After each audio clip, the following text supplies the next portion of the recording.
بسم اللہ الرحمن الرحیم۔ مذہب اسلام کے اندر اللہ تعالیٰ نے عورت کو بہت بڑا مقام اور بہت بڑی عزت و تکریم عطا فرمائی ہے۔ عورت کی کسی بھی جہت سے، کسی بھی حیثیت سے عورت کو دیکھا جائے تو ہر لحاظ سے اللہ تعالیٰ نے عورت کو بہت بڑا مقام عطا فرمایا ہے، چاہے عورت من حیث الام یعنی ماں ہونے کی حیثیت سے ہو، یا من حیث البنت بیٹی ہونے کی حیثیت سے ہو، یا من حیث الزوجہ یا بیوی ہونے کی حیثیت سے ہو۔ ہر لحاظ سے اللہ تبارک و تعالیٰ نے عورت کو عزتوں سے، عورت کو اللہ تعالیٰ نے بڑی ہی بلند رتبوں سے اللہ تبارک و تعالیٰ نے اس کو نوازا ہے۔ اگر ماں ہونے کی حیثیت سے عورت کو دیکھا جائے تو اللہ تعالیٰ کے محبوب علیہ الصلاۃ والسلام نے ارشاد فرمایا، الجنت تحت اقدام امہات، ماں کے قدموں کے نیچے اللہ تبارک و تعالیٰ نے جنت کو رکھا ہوا ہے۔ اور اگر قرآن کی زبانی والدین کی شان و عظمت کو اگر سنیں تو اللہ تعالیٰ نے قرآن مجید فرقان حمید کے اندر یہ ارشاد فرمایا کہ وَقَضَىٰ رَبُّكَ أَلَّا تَعْبُدُوا إِلَّا إِيَّاهُ وَبِالْوَالِدَيْنِ إِحْسَانًا، کہ اللہ تبارک و تعالیٰ نے اس آیہ مقدسہ کے اندر سب سے پہلے اپنی عبادت کا ذکر فرمایا کہ میرے ساتھ عبادت میں کسی کو شریک نہ کرو، اور دوسرے نمبر پر والدین کے ساتھ حسن سلوک سے پیش آؤ۔ اور اسی آیت کے اگلے جز کے اندر اللہ تبارک و تعالیٰ نے یہ بھی فرمایا کہ والدین کے سامنے اف تک بھی نہ کہو، یعنی اتنی شان و عظمت اللہ تعالیٰ نے والدین کی بیان فرمائی ہے کہ ان کے ساتھ بڑے ادب کے ساتھ، حسن سلوک کے ساتھ، اپنے گفتگو کے اندر نرم لہجے کے ساتھ آپ کا بیہیویئر اچھا ہونا چاہیے، روڈ بیہیویئر آپ نے یوز نہیں کرنا، بالکل نرم مزاجی سے والدین کے ساتھ، ماں باپ کے ساتھ آپ نے گفتگو کرنی ہے۔ تو یہ ایک والدہ کی شان، عورت ہونے کی حیثیت سے اللہ تبارک و تعالیٰ نے ماں ہونے کی حیثیت سے یہ شان و عظمت بیان فرمائی۔ جبکہ مذہب اسلام سے پہلے عورت کے ساتھ، عورت کے اوپر ظلم و ستم کے کیا کیا پہاڑ توڑے جاتے تھے، عورت ظلم و ستم کی کن گہرائیوں کے اندر تھی، یہ بات کسی بھی صاحب عقل اور کسی بھی فہم رکھنے والے شخص اور اہل فہم کے اوپر مخفی نہیں ہے۔ مذہب اسلام سے پہلے تمام عرب کنٹریز، تمام عرب ممالک اور بلکہ ہندوستان کے اندر بھی عورت کو مثل مویشی سمجھا جاتا تھا، جانوروں کی طرح عورت کو سمجھا جاتا تھا۔ عورت کو شوہر صرف کھانا اور اس کو رہائش اور کپڑا دے کر اسے اپنی خدمت کے لیے غلاموں کی طرح استعمال کیا جاتا۔ عورت کو پراپرٹی، جائیداد کی طرح عورت کو استعمال کیا جاتا تھا۔ عورت کو جوئے کے اوپر لگا کر جوا کھیلا جاتا تھا۔ مذہب اسلام سے پہلے عورت کے ساتھ عورت ایک ظلم و ستم کی ایک آماجگاہ رہی ہے۔ اگر کسی عورت کا شوہر فوت ہو جاتا تو قانوناً اس شوہر کے ساتھ اسے بھی جل کر راکھ ہونا پڑتا تھا۔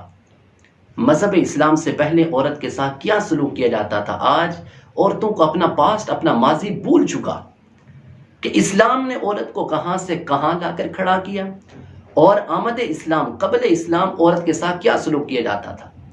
اسلام سے پہلے اگر شوہر بیوی کو طلاق دے دیتا تو طلاق دینے کے بعد عورت عدت گزارتی، عدت گزارنے کے بعد جب عورت کی عدت مکمل ہونے لگتی تو عورت شوہر دوبارہ رجوع کر لیتا، رجوع کرنے کے بعد پھر اس کو طلاق دے دیتا، پھر دوبارہ جب عدت مکمل ہونے لگتی پھر رجوع کر لیتا، پھر دوبارہ طلاق دے دیتا، پھر عدت مکمل ہونے لگتی تو پھر رجوع کر لیتا۔ یوں تسلسل کے ساتھ عورت ایک بہت ہی بڑی آزمائش کے اندر ساری زندگی ایسے ہی بے بسی کے عالم میں گزارنا اس کو پڑتی۔ مذہب اسلام سے پہلے عورت کے ساتھ یہودی کیا سلوک کرتے رہے ہیں؟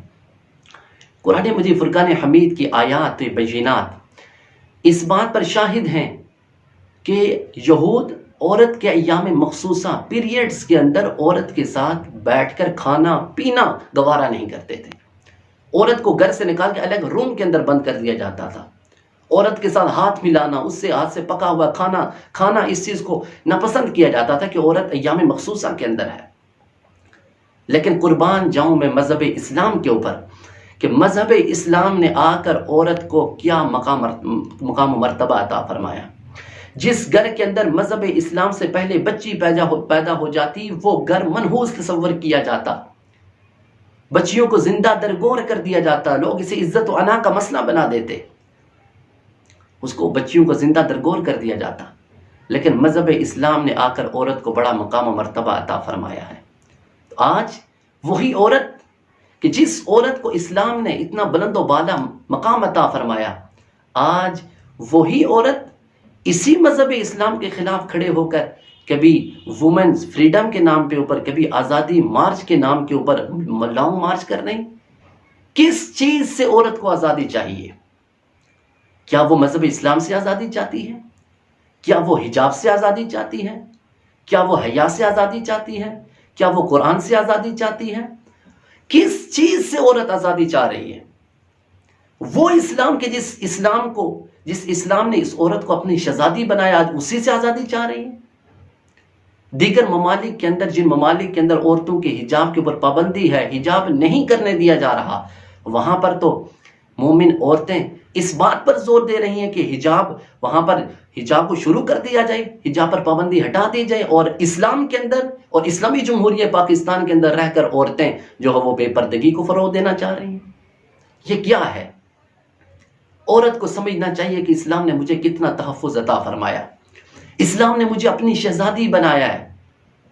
ہم اگر آج کی عورتیں، ہمیں مرد جو ہے نا اپنی مرضی سے، ہم کہیں جا رہی ہوں بازار میں، ہمیں چھیڑ خانی کرتے ہیں، ہم کسی گاڑی کے اندر سفر کرتے ہیں، اگر بس کے اندر کرنا پڑ جائے تو وہاں پر ہمارے معاملات دیکھنے والے ہوتے ہیں۔ سوال یہ ہے کہ اگر ایک عورت نے اپنے آپ کو با پردہ رکھا ہوا ہے، سوال نہیں پیدا ہوتا کہ کوئی مرد اس کی طرف آنکھ اٹھا کر دیکھے۔ جب عورت نے اپنا آپ ایسا بنا کر پیش کیا، ایسا اپنے آپ کو بناؤ سنگار کر کے، تیار کر کے، ارے اگر تو نے تیار ہونا تھا تو اپنے شوہر کے لیے تیار ہوتی، لیکن تو نے اپنا بناؤ سنگار اپنے آپ کو پورا تیار کر کے تو بازاروں کی زینت بن گئی۔ آج ہر جگہ کے اوپر ایڈورٹائزمنٹ کے اندر مرد کم اور عورتیں زیادہ ہوتی ہیں، کیوں؟ تو وہی عورت اگر یہ کہے کہ جی مرد ہمیں زندگی اور جنسی تشدد کرتے ہیں، تو یہ عورتوں کا اپنا کیا درتا ہے۔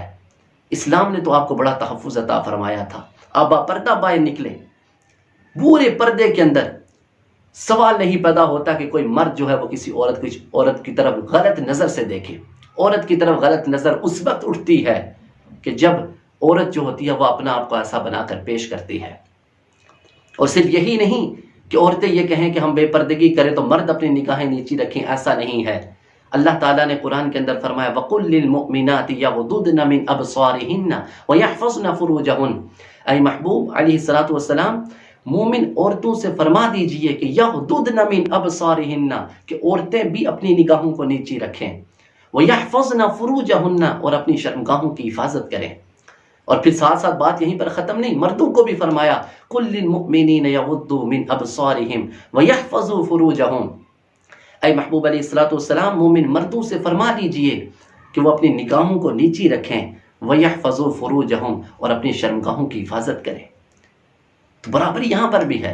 آج عورت کو برابری چاہیے، قرآن نے جہاں جہاں برابر سمجھا برابری عطا فرمائی۔ قرآن مجید فرقان حمید کی آیت ان المسلمین والمسلمات، مسلمان مرد اور مسلمان عورتیں، والمؤمنین والمؤمنات، مومن مرد اور مومن عورتیں، والقانتین والقانتات، فرما بردار مرد فرما بردار عورتیں، والصادقین والصادقات، سچے مرد اور سچی عورتیں، والخاشعین والخاشعات، خوف خدا رکھنے والے مرد اور خوف خدا رکھنے والی عورتیں، والحافظین فروجہم والحافظات، شرمگاہوں کی حفاظت کرنے والی مرد اور عورتیں، والذاکرین اللہ کثیرا والذاکرات، اللہ کا ذکر کرنے والے مرد اور ذکر کرنے والی عورتیں، والصائمین والصائمات، روزہ رکھنے والے مرد اور روزہ رکھنے والی عورتیں، سب کی سب برابر رکھ کے مرد اور عورت کو اللہ تعالیٰ نے آخر میں رزلٹ بیان فرمایا اعد اللہ لہم مغفرۃ واجرا عظیما، میرے پاس ان کے لیے بخشش اور بہت بڑا اجر ہے۔ تو یہ برابری ہے۔ اعمال صالحات کے صالحہ اعمال کے اندر تو اللہ تعالیٰ نے برابری کو رکھا ہے۔